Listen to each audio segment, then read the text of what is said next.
did time in Louisiana. It's nothing to compare to Louisiana. My brother, yeah, he did time in Louisiana. That's where he learned how to make jambalaya, and he learned how to eat possum. Where the Angola, the prison there? He's funny. He was like, man, when I lived in Louisiana, somebody invites you over for dinner, you never ask what the meat is, because it could be anything. He said, you never ask what the meat is. Like here. Yeah, it's like here. Yeah. Hey, our worlds are not that far apart. That's right. They'll put anything in a pot. That's right. Yeah. That's right. Hey, everybody. Welcome back to Mixed Tech Missions. These videos have been really fun, Daniel. Mm-hmm. The more we do, hopefully the better we get. I don't know. The worse we get, that's for you guys to decide. But no, this is an opportunity for you to get to know us, our personalities, how to pray for us, to have some insight, some real-time insight into what it is like to be a missionary serving in indigenous community in 2022. I think about my time in seminary, how missions classes were reading lots of books about really old people that are dead, that have been dead for a really long time, sprinkled with a testimony of some recent work. Mm-hmm. But hopefully these videos, our channel, Mixed Tech Missions, will give you all out there an opportunity to understand firsthand what it's like to put that practical that what do you call it? Like their formal education, mm-hmm. to put a little practical meat on that on those formal bones, right? So today, in this episode, we're going to talk about discipleship. Daniel, tell us a little bit about where we're at with the ministry here in southern Mexico. Yeah, so last month we baptized about 15 people. This was our second baptism. A couple months previous, we baptized 4. And so those 4 reached these others. And so those initial 4 had been working through the book of Acts with one of our team members. And now we have been working through Acts with this new group, with our first believer. He's translating and helping explain things for us.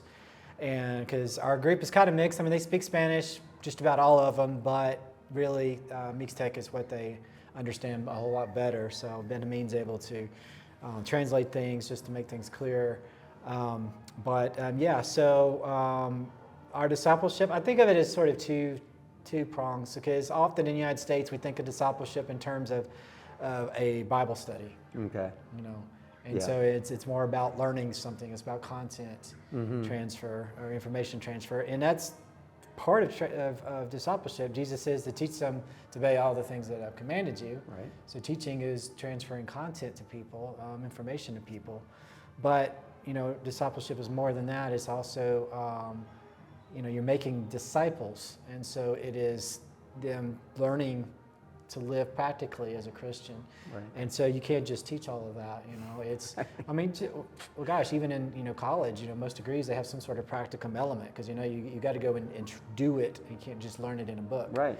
And so we're teaching them, but we're just now starting to get into more of a trying to spend time with them and be with them. And so that we can see, a lot of those informal conversations also is when the real questions come out, and that kind of thing.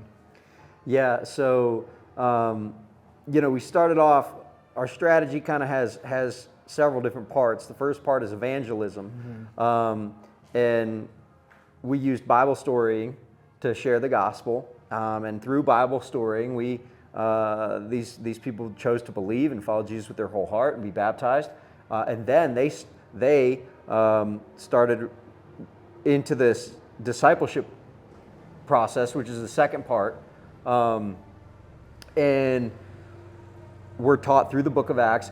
And about what do you think, like halfway through the book of Acts is when they started evangelizing? Do you think that was something like that about accurate? Yeah, or even I don't even think they got that far into it. Probably not, right? Yeah, I think it was pretty early on. So Daniel, what you're talking about, this two-pronged approach, life on life and teaching. And so what are we using to teach the teaching part? Yeah, so we're just walking through the book of Acts, just in a expositional verse-by-verse Bible study.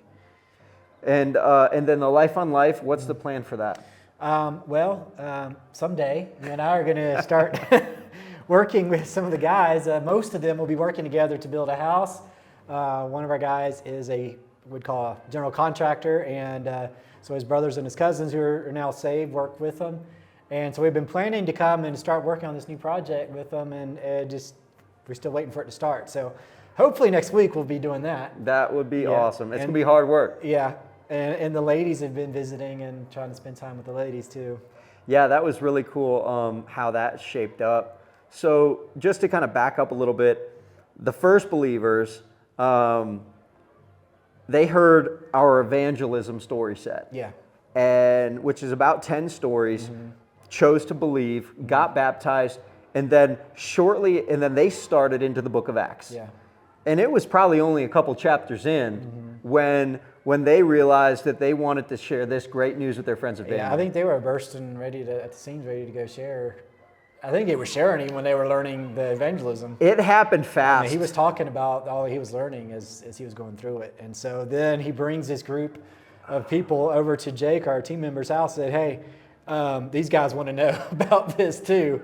And so Jake's like, okay, well, I guess we're starting another evangelism story group. Man, what a stud. Yeah. So that's just the Holy Spirit at work, like energizing this guy. So Jake and his family, they had like Sunday Bible study going on early in the morning, or at noon. Then they had discipleship in the evening. And then they had, he was working with Ben Hameen doing construction at the time, 2 days a week. Then he had discipleship with these evangelism with the new guys doing the evangelism track on Wednesday. And then on Thursday, he had discipleship again. Yeah. The guy was teaching almost every day. Yeah. So Jake was teaching like 4 days a week and working construction. And praise the Lord for teammates, because then you and I started joining in on that teaching. Like, what did that transfer look like? Because that can be hard. Like, from a missiological standpoint, the transfer of relationships is difficult. And the reason we're needing to do this is because Jake is going to go to the States for a few months. And so we're going to have to continue the teaching. And so, we just started coming and attending the studies that he was teaching to kind of get to know people, get to see, what they were used to. And so that's helped us to build a relationship, at least initial relationship with them.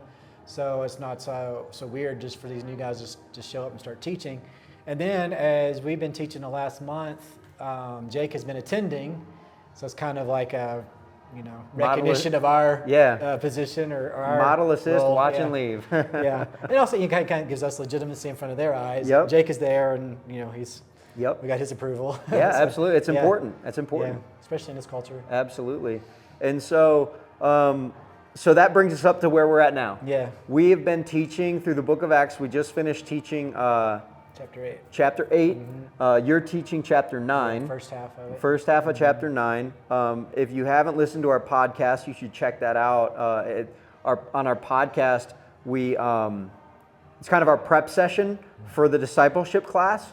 So if you're watching this video and you want more details about the verses and how we teach and in the direction we go with different applications, the podcast is a great place to get some more of that information. So there's my plug. Right. So now, so that's the direction we're going with the group as a whole and the teaching part. Now expand a little bit about the life on life, both with the men and the women, and what we're hoping to accomplish there. It's a good question. I'm not entirely sure because we haven't really got into it really heavy yet. Right. But what I'm thinking is that in just a little bit we've been able to do so far, just as you're spending time, and just when natural conversation comes up, and we just have gotten questions that they're thinking, and just opportunities to really talk.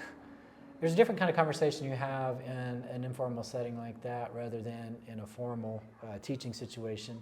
Although they're good at asking questions in both. They are, but remember the other day you and I went to visit one of the families and there was a gal there, and she was like, "Oh, I have this question for you guys," Yeah. and I forgot to ask it at the group. Yeah. But she probably didn't really forget. Yeah. Right?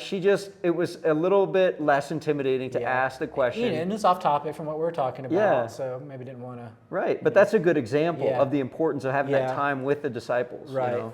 And, I'm hoping it will also turn into opportunities. Well, this happened to us. We were visiting that same family previous time, and it turned into being able to do evangelism with them. That's right. So, that's what we want them to have, that expectation they're supposed to be sharing. And I think that's happening.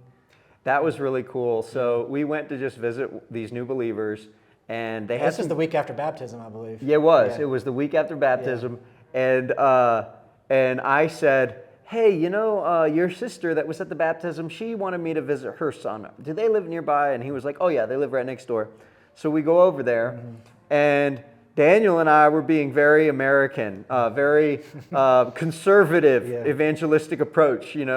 Not wanting to scare off this young man or. Yeah, he's like 16. I think. 16, and you could tell that he showed up because his mom said, "Come here, the missionaries are here, and you have to come sit and behave for 10 minutes and hear what they have to say." Yeah. And the new believer, I mean, it was all in mixed deck. Yeah. But the impression I got was that he just full on laid it out there. So we just gave our kind of just a 10-minute, very, like you said, low pressure, not even really. Just kind of throwing it out there. Hey, whenever you want to talk about God, we're here. Mm-hmm. And then Efrain just goes into it for 20 minutes. Yeah. And then his mom's there and says, "I want to be baptized." That's right. Yeah, his mom at the end. We know that he gave a gospel presentation. Yeah, right. We know that he invited her to follow Jesus because that was her response. Yeah. So that was a little Life on Life. Tell us about this part of Life on Life that we're getting ready to start. Well, let's talk about.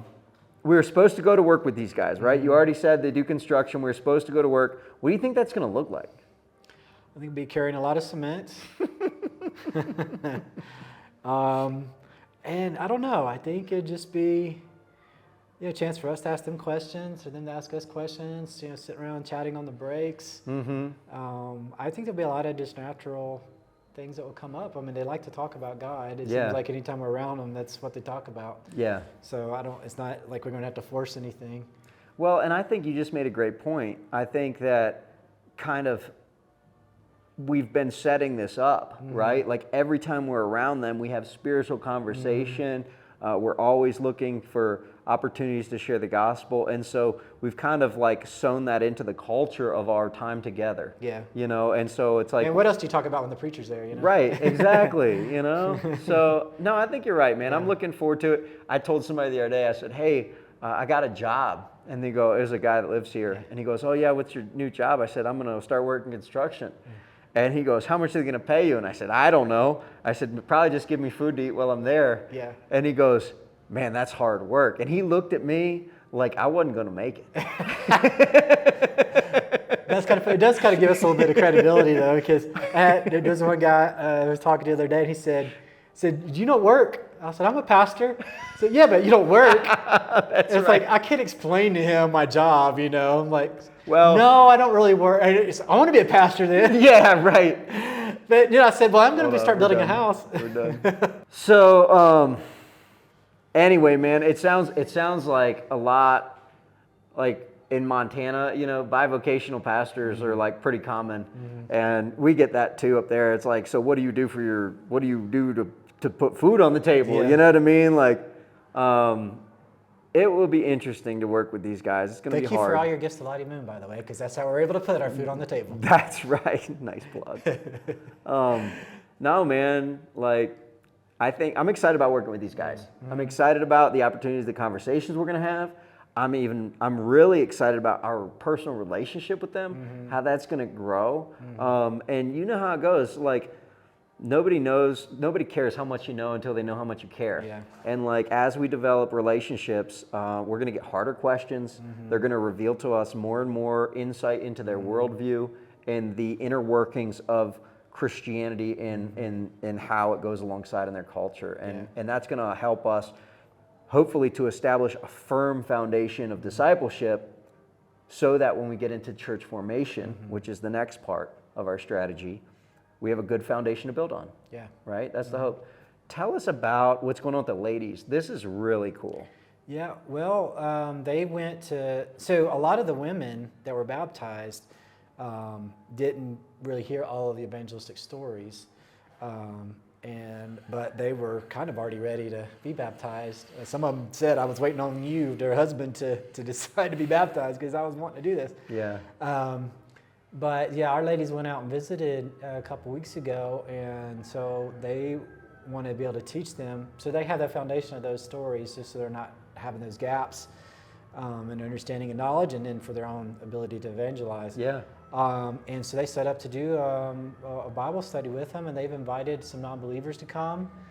There's also some teenage children that have been coming to our Sunday night study. Wow. That are also attending this, I believe, that have not yet made a profession of faith. Yep. So it's both a good chance for them to get kind of caught up to speed, our believers, but also we see evangelism happening there among the women. Well, I'm super excited to see how this discipleship plays out. Like you already mentioned, we're in the early stages of everything. The ladies had their first formal meeting last night. And I don't know about your wife, but my wife came home and I said, how'd it go? And it was like an hour later. I mean, she was on fire. It was like a 3-hour meeting, I think. I think she was just so excited. It sounds like they just had an awesome time. The ladies responded. There was discipleship happening, evangelism happening, fellowship happening. And so I'm really excited to see how that develops and be praying for us as we go and work construction. Yeah. Because construction here is very different. You get a dump truck full of gravel delivered to the job site, a dump truck full of sand, and a dump truck full of rebar, and a dump truck full of bags of concrete. And you mix and shovel and carry by hand. And that's what we do all day, every day. So we're going to be ripped. I'm excited. Since we don't know what we're doing, we're going to be the carriers. We are the chalanes, which is the laborers. And so, yeah, excited about that. Thank you guys for joining us again. If you have any questions, hit us up on email, mixtechmissions@gmail.com. Make sure you're following us on Instagram and Facebook at Mixtech Missions. And we're looking forward to catching up with you soon.